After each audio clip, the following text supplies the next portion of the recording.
ഹയ മംഗല്യോത്സവ് 2025 2.5% മുതൽ പണിക്കൂലിയിൽ വിവാഹാഭരണങ്ങളുടെ അതിവിശിഷ്ടമായ ശേഖരം. 5% മുതൽ തുടങ്ങുന്ന ഗോൾഡ് ബുക്കിംഗ് സ്കീമുകൾ. Haya gold and diamond. Thuvvur panchayat ഓഫീസിലെ അതിക്രമം പഞ്ചായത്ത് ജീവനക്കാരുടെ കണ്ണിൽ ചോരയില്ലാത്ത നടപടി കാരണമെന്ന് കരുവാരക്കുണ്ട് തരിശു സ്വദേശി വെമ്മുള്ളി മജീദ്. തന്റെ ജീവിതം തകർന്നതോടെയാണ് മരിക്കാനും പ്രതികാരം തീർക്കാനുമായി തൂവൂർ പഞ്ചായത്ത് ഓഫീസിൽ പെട്രോൾ ഒഴിച്ച് കത്തിക്കാൻ ശ്രമിച്ചതെന്നും മജീദ്. 25 വർഷത്തെ പ്രവാസ ജീവിതം സമ്പാദ്യമാണ് ജീവനക്കാരുടെ നടപടി മൂലം ഉപകാരപ്പെടാതെ പോയതെന്നും മജീദ് പറയുന്നു. തുവൂർ മാമ്പുഴയിൽ കരുവാരക്കുണ്ട് റോഡിൽ 2014 7 സെന്റ് സ്ഥലം വാങ്ങിയാണ് വാണിജ്യാവശ്യത്തിനായി കെട്ടിടം പണിതത്. തുടർന്ന് കെട്ടിട നമ്പർ ലഭിക്കുന്നതിനായി അപേക്ഷ നൽകി. എന്നാൽ പല കാരണങ്ങൾ പറഞ്ഞ് നമ്പർ നൽകാതെ വട്ടം കറക്കിയെന്നാണ് മജീദ് പറയുന്നത്. 25 കൊല്ലമായിട്ട് ഞാൻ സൗദിയിലായിരുന്നു. സൗദിയിൽ നിന്ന് വന്നിട്ട് ആകെയുള്ള സമ്പാദ്യം, ഞാൻ സൗദിയിൽ സമ്പാദിച്ചിരിക്കുന്ന ആകെയുള്ള സമ്പാദ്യമാണിത്. ഇതിന് ഓരോരോ കാരണം പറഞ്ഞാണ് എനിക്ക് പെർമിറ്റ്, ഒരു ഫസ്റ്റ് പെർമിറ്റ് തന്നതാണ്. പിന്നെ നമ്പറാണ് എനിക്ക് വേണ്ടത്. ലൈസൻസിന് ഓരോ കടക്കാർ വന്ന് ചോദിക്കുന്നുണ്ട്, കട റൂമുകള്. ഞാൻ എന്താ ചെയ്യാ? പിന്നെ ഞാൻ ഓരോരോ കാരണം പറഞ്ഞാണ്ട് പാർക്കിങ് ഞാൻ ഇവിടെ കാണിച്ചു കൊടുത്തു, 3 മീറ്റർ ഇവിടെ വേണമെന്ന് പറഞ്ഞാണ്ട് അത് കാണിച്ചു കൊടുത്തു. ഓരോരോ കാരണം പറയാം. എവിടെ ശരിയാക്കി കൊടുത്താലും ഓർക്ക് അത് ശരിയാവില്ല. ഞാൻ എന്താ ചെയ്യേണ്ടത്? നിങ്ങൾ എത്ര നമ്പറിങ്ങിന് കൊടുത്തു?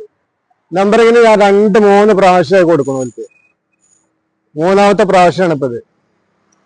ഇനി അതിന്റെ വേക്കിൽ നടക്കാനും അതിന്റെ ഫീസ് അടക്കാനും എന്റെ അടുത്ത് പൈസ ഇല്ലാഞ്ഞിട്ടാണ്, ഞാൻ കുടുങ്ങിയിട്ടാണ്. ഞാൻ എനിക്ക് എന്റെ കുട്ടി കാഴ്ച കുറവില്ലൊരു കുട്ടിയുണ്ട് എനിക്ക്. ഓനെ ഹോസ്പിറ്റൽ ചെലവ് അങ്ങനെ നടത്തണം. കോയമ്പത്തൂർ കൂടി 5 വർഷം 2 വർഷം ഞാൻ ഹൈദരാബാദിൽ പോയി. എങ്ങനെയെങ്കിലും അവന്റെ കാഴ്ച തിരിച്ചു കിട്ടട്ടെ. ഇനി ഈ ബിൽഡിങ് ശരിയാക്കിയിട്ടെങ്കിൽ ഇത് വിറ്റിട്ടെങ്കിലും ഞാൻ കുട്ടിയെ നോക്കാൻ വേണ്ടിയിട്ടാണ്. പഠിക്കണത് വെള്ളിക്കാപ്പറ്റ തീരെ കാഴ്ചയില്ലായിട്ടാണ്. വെള്ളിക്കാപ്പറ്റ സ്കൂളിലാണ് പഠിക്കുന്നത്. ഇത് പോരണമെങ്കിലാണ് നല്ലൊരു സംഖ്യ. ഞാൻ ഒറ്റക്ക് കൊടുത്ത് പറഞ്ഞേക്കാൻ പറ്റില്ലല്ലോ ഒരു കാഴ്ചയില്ലാത്ത കുട്ടിനെ. 7 സെന്റിൽ നിർമ്മിച്ച കെട്ടിടം റോഡിൽ നിന്നുള്ള അകലം പാലിച്ചതോടെ 5 സെന്റായി ചുരുങ്ങി. അതിൽ തന്നെ കാർ പാർക്കിംഗ് സൗകര്യവും മഴക്കുഴിയും വേണമെന്ന് പഞ്ചായത്ത് ആവശ്യപ്പെട്ടു. ഒരു കടമുറി അടക്കം ചേർത്ത് കാർ പാർക്കിംഗ് സൗകര്യമൊരുക്കി, മഴക്കുഴിയും ഒരുക്കി. പിന്നെയും നിസ്സാര കാര്യം പറഞ്ഞ് മടക്കിയത് പലതവണയെന്ന് മജീദ് പറയുന്നു. നമ്പർ കിട്ടാത്തതിന്റെ പേരിൽ കെട്ടിടത്തിലുണ്ടായിരുന്ന വാടകക്കാരും ഒഴിഞ്ഞു. ചെറിയ മകന്റെ രോഗവുമായി ബന്ധപ്പെട്ട് പ്രവാസം അവസാനിപ്പിച്ച് നാട്ടിലെത്തിയതാണ് മജീദ്. തുടർന്ന് കുട്ടിയെയും കൊണ്ട് 5 വർഷമായി ഹൈദരാബാദ്, കോയമ്പത്തൂർ തുടങ്ങിയ സ്ഥലങ്ങളിൽ ചികിത്സയിലായിരുന്നു. ഇതോടെ കയ്യിലുണ്ടായിരുന്ന മുഴുവൻ സമ്പാദ്യവും തീർന്നു. ഇനി ആകെയുള്ളത് ഈ കെട്ടിടം മാത്രമാണ്. കെട്ടിടത്തിന്റെ കാര്യത്തിൽ അധികൃതരുടെ പിടിവാശിയും ദുർന്യായങ്ങളും തന്റെ സമനില തെറ്റിച്ചതായും മജീദ് പറയുന്നു. പഞ്ചായത്ത് അധികൃതരുടെ ആവശ്യപ്രകാരം 3 പ്രാവശ്യം നമ്പറിനായി അപേക്ഷ നൽകിയിട്ടുണ്ട്. 10 വർഷത്തോളമായി നിർമ്മാണം പൂർത്തിയായ കെട്ടിടത്തിന് നമ്പർ ലഭിക്കാനുള്ള നടപടിക്രമങ്ങളിൽ നട്ടം തിരിയുന്ന ഒരാൾക്കുണ്ടാകുന്ന മാനസികാവസ്ഥയാണ് സംഭവത്തിന്റെ കാരണമെന്നാണ് നാട്ടുകാർ പറയുന്നത്. അവിടെ ഇത് ഈ 3-4 ബിൽഡിംഗ് മാമ്പയ ഒരു ബിൽഡിങ്ങിന് ചോദിക്കുന്ന പാർക്കിംഗ് ഇല്ല. പിന്നെ എന്തുകൊണ്ട് ഈ ബിൽഡിങ്ങിന് കൊടുക്കണില്ല പോലും? ഒരു പാവപ്പെട്ട മനുഷ്യന് അല്ലെങ്കിൽ നാട്ടിൽ വികസനം വരാൻ അയക്കാതെ ഇത് നമ്മളെ നാടെന്താ ഇങ്ങനെ? കാരണം ഒരു റോഡൊന്നും നന്നാക്കൂല. ആ റോഡിന്റെ ഒക്കെ കോലം നോക്കാനേ അതിലാ ശരിക്കില്ലേ? ആ കക്കറക്കില്ല റോഡ്. ഓരോ ഭാഗത്തു കൂടി എങ്ങനെ മനുഷ്യന്മാർ ജീവിക്കുന്നത്? എല്ലാത്തിനും ഓർക്ക് പൈസ വേണം. നികുതി ആണെങ്കിലും മറ്റുള്ളവാണെങ്കിലും. നമ്മള് നാട്ടിൽ പറഞ്ഞ് ജീവിക്കണം എന്താ? കാരണം ഇലക്ഷൻ അടുപ്പിച്ച് കണ്ട് ഇനി കുറച്ച് മണ്ണിടലും താറിടലും ഉണ്ടാവും. ഇപ്പൊ മാമ്പയൊക്കെ ആ റോഡിന്റെ വക്കിൽ എന്ന് കൊണ്ടയക്കണം. അതൊരു മനുഷ്യൻ നന്നാക്കാൻ ഇതുവരെ ഇല്ല. കാരണം നമ്മളെ നാടിന്റെ അവസ്ഥയാണിത്. അതെന്താ ആരെ ഭരിക്കണ ഓല അങ്ങനെ ഭരിക്കുക.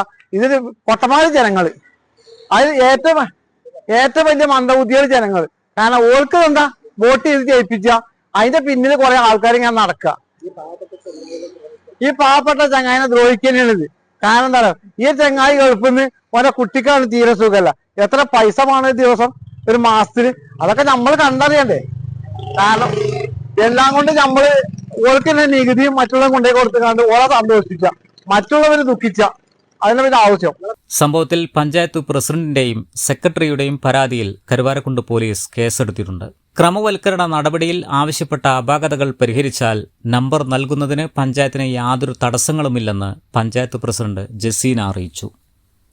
News bureau, Thuvvur. അത്യാധുനിക സൗകര്യങ്ങളുമായി ഇനി പുതിയ രൂപത്തിലും ഭാവത്തിലും ഇന്ത്യൻ ബേക്സ് നിങ്ങളെ സ്വാഗതം ചെയ്യുന്നു. Indian bakes, opposite police station, Manjeri road, Wandoor.